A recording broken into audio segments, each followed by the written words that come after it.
But we have a super chat question. A Muslim apologist, thank you for the super chat. Was Arius set up to fail at the council? I mean, definitely in Athanasius's mind, yes, that's exactly right. The changes that Athanasius made to Eusebius of Caesarea's creed were specifically designed to get Arius excommunicated. Um, when Constantine called the council, he didn't call the council. I don't think he had any idea that, look, we've got to get rid of this Arius guy. So let's call a council and get him. No, that's completely, that would be Athanasius and Alexander and perhaps some others.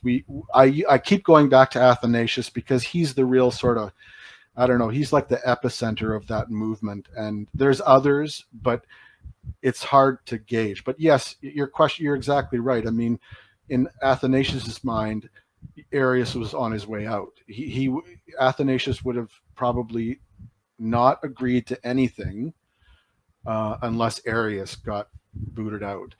And so he got his wish because, like I said before, the many of the bishops who were Arian leaning, and I know that calling it the Arian controversy is a little bit of a misnomer, but I do that just for convenience. But like I said before, a lot of the bishops who were Arian leaning just saw which way the wind was going, and they just thought, you know what, I'm just going to sign off on this thing to keep the peace.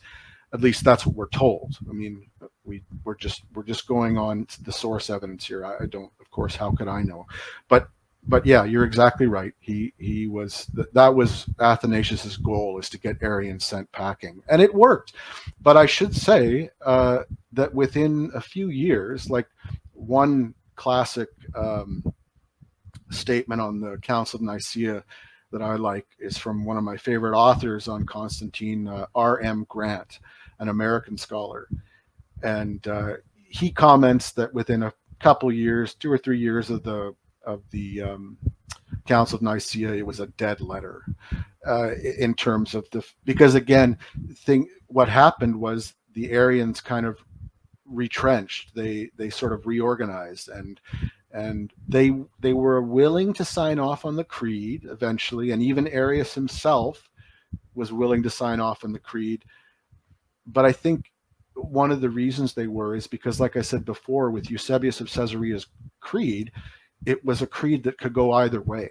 Of course, Athanasius made adjustments to it that made it very difficult, but Constantine welcomed Arius back into the Christian church, a few years later. And so that's what Robert M. Grant was talking about when he said it was in 2 or 3 years, it was a dead letter, meaning that, yeah, there was an excommunication, and there was prohibitions. An edict was created that said that Arians' writings were prohibited, or Arius's writings were prohibited, and anyone caught secreting them and on would be punished.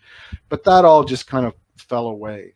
But that's right. Yeah, the question is right on. He was at least in Athanasius's mind, that was the goal, is to get Arius out.